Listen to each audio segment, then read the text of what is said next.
Oh là là, mais qu'est-ce que je vais faire l'année prochaine? Encore un carton! Si je veux m'en sortir, faut que je trouve un truc qui me fasse plus kiffer! Mais quoi? J'en ai marre de rester assis à glander toute la journée. Moi je veux quelque chose de concret. Passer à la pratique. Je sais vraiment pas ce que je vais faire plus tard. Mais il faut absolument que je trouve un métier dans lequel il y a des débouchés. Qu'est-ce que c'est ça? L'apprentissage, CFA Lorient. Alternance? Formation? Et puis quoi encore? Rémunération? Quoi? T'es payé pour aller en cours? Attends, tu vas me dire que c'est possible ça? Si, l'avantage de l'apprentissage, c'est qu'on est en même temps dans le monde du travail et puis à l'école, et en plus on a un petit salaire à côté. Je voulais vraiment rentrer dans la vie active, aller au travail, arrêter le rythme scolaire. L'école, c'était pas trop mon fort. L'apprentissage, c'est bien. On est payé, on travaille. Du coup, on est payé pour aller en cours. On a une fiche de salaire tous les mois et en plus, à la fin de notre formation, on a un diplôme. Donc, que demander de mieux, c'est parfait. Mais je pige pas bien là. Comment tu vas avoir un diplôme alors que t'as commencé à bosser? Tu parles de cours là. Mais t'es complètement passé dans le monde du travail. Non, parce qu'il y a les études à côté quand même. Tu travailles d'un côté, mais tu as une semaine d'école aussi en alternance. Donc quand on est en entreprise, on a un maître d'apprentissage pour nous expliquer comment ça se déroule, pour nous apprendre. Au CFA, on a un formateur qui nous apprend le métier. Et autrement, dans les autres matières, maths, français, histoire, géo, on a d'autres formateurs dans leur spécialité. C'est pas du tout comme en lycée classique ou autre. Déjà, on est beaucoup moins en classe. Au lieu d'être une trentaine, on est 10. Donc, du coup, c'est vrai qu'il y a beaucoup plus de suivi au niveau des études. Et on est beaucoup plus encadré que dans un lycée général. Comme ça, le prof peut bien s'arrêter à chaque élève, il faut bien leur expliquer. Pour ceux qui ne comprennent pas, c'est vraiment ça qui est pas mal. Alors, qu'est-ce que c'est, vous me dites? Du coup, je me concentre plus, j'écoute plus les profs, puis je travaille après en fonction, quand des exercices je les fais, que je ne faisais pas avant au collège. Au CFA, on est encore sur la théorie, sur les cours généraux avec histoire, français, les langues vivantes. Et puis à la fois, on a des cours techniques, donc par rapport à notre métier. On a 6 heures d'atelier par semaine dans ce CFA. Et puis après, la plupart du temps, on est à l'entreprise. Donc on fait après pour les clients, pour l'employeur également. On n'a jamais le temps de s'ennuyer. C'est vraiment ça qui me plaît dans l'apprentissage, c'est vraiment qu'on n'est pas dans le milieu scolaire. Si je comprends bien là, t'es un peu comme moi. Toi et l'école, ça faisait deux. Moi, j'arrêtais pas de bouger. Et toi, c'était quoi ton problème? J'étais en BTS pendant 1 an et demi. En fait, je me suis rendu compte que ça me convenait pas. J'en avais marre de toujours être sur cours et jamais voir la pratique. En fait, j'ai l'impression qu'entre le cours et la réalité, il y avait un décalage. Le CFA, c'est pas pour les nuls, c'est pour ceux qui ont envie de travailler et avoir de l'expérience dans le travail. Après, si tout le monde a des préjugés là-dessus, c'est leur vie, quoi. Enfin, moi, je suis en apprentissage, j'aime bien mon apprentissage, quoi. Voilà. Alors là, tu fais extrêmement attention, hein. Surtout, tu penses à ta sécurité. Je préférais être au CFA parce que le collège, j'aimais pas. Au collège, on m'a rabaissé, et après, j'étais dégoûté de l'école. Et au CFA, c'est le contraire, justement, on nous motive. On dit, oh, c'est pas grave, si t'arrives pas, t'es là pour apprendre. L'apprentissage, en fait, c'est une autre façon d'apprendre, plus ludique et ça colle plus à la réalité. C'est moins, des fois, on a l'impression que c'est trop vague, on ne sait pas à quoi ça va nous servir. Alors qu'en apprentissage, on est en cours, on apprend et après on applique à l'entreprise, donc c'est génial. T'as raison, c'est carrément bien, c'est exactement ce qui me convient.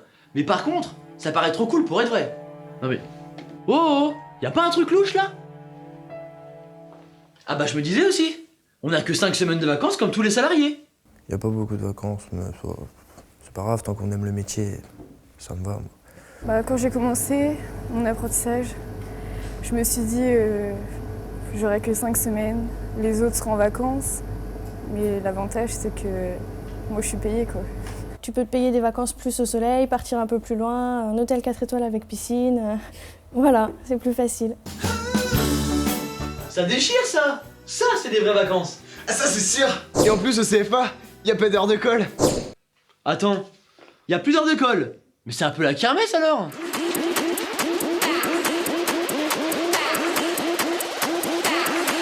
Ah non, au CFA, c'est aussi cadré qu'en cours comme j'étais en BTS en fait. Mais même plus parce qu'en fait, on ne veut pas décevoir notre employeur en fait. On doit être à l'heure comme si on était en fait à notre entreprise. On ne peut pas arriver 10 minutes en retard, non. C'est cadré. Moi, au début, je croyais que c'était...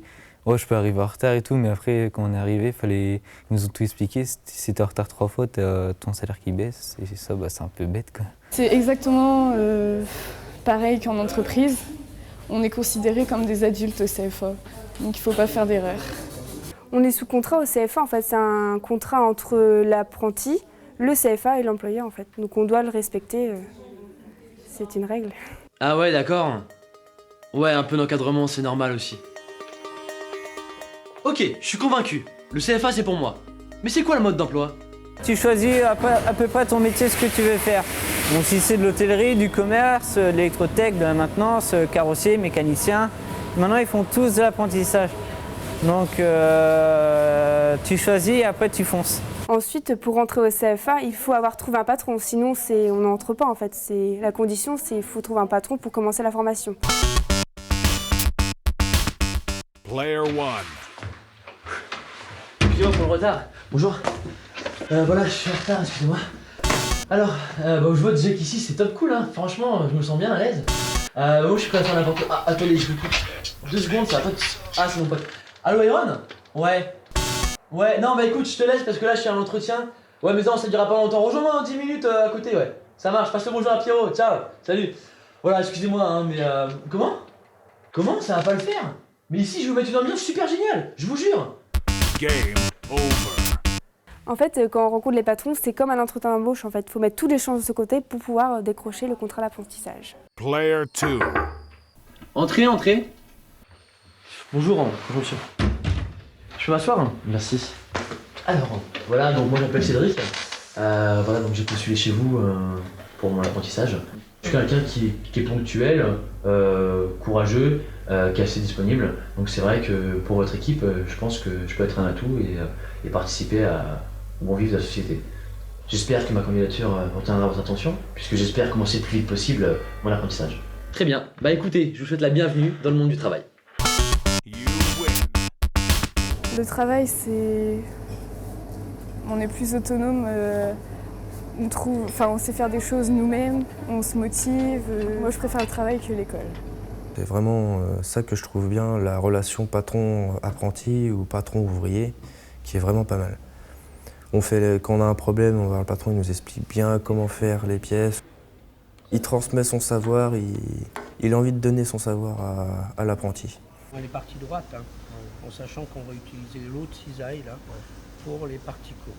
Je pense que j'ai beaucoup mûri par rapport à mes années de collège. J'ai beaucoup mûri avec ce contact patron-ouvrier. J'ai beaucoup mûri, on est beaucoup plus soigneux, je trouve.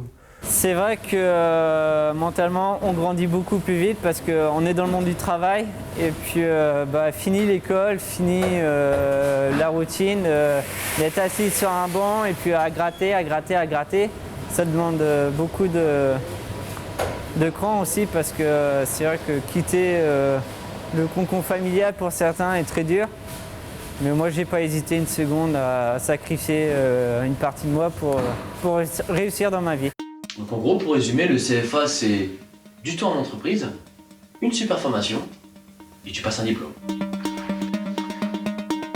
Et on prend carrément une longueur d'avance. Donc c'est vrai que quand on est au CFA, après c'est plus facile de trouver un emploi peut-être parce qu'on a déjà des connaissances du milieu professionnel.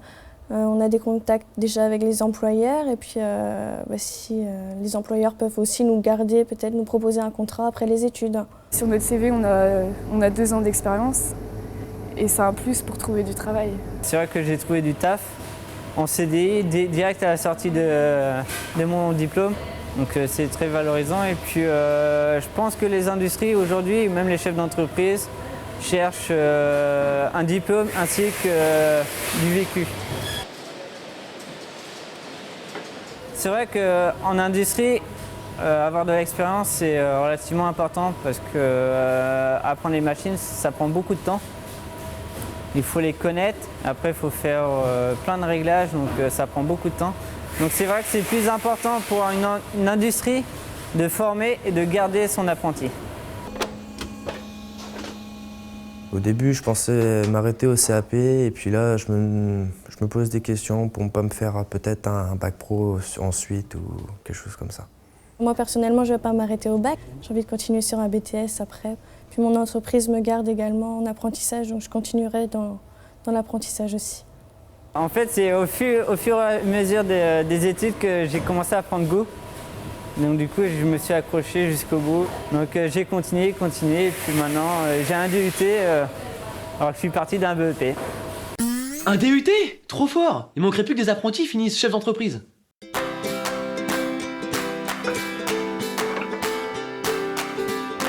J'ai commencé au CFA en 96-97 et après j'étais mécanicien, j'ai fait des remplacements, j'ai fait mon expérience jusqu'à créer mon entreprise il y a 3 ans.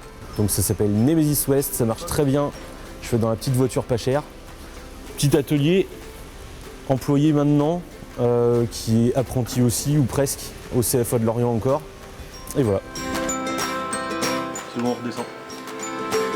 Ça prouve qu'on peut être parti du CFA tout petit en bas de l'échelle et puis arriver à faire son petit truc à soi où on se sent bien, où ça marche, où ça vend, il y a de la bonne humeur, ça roule comme on veut surtout.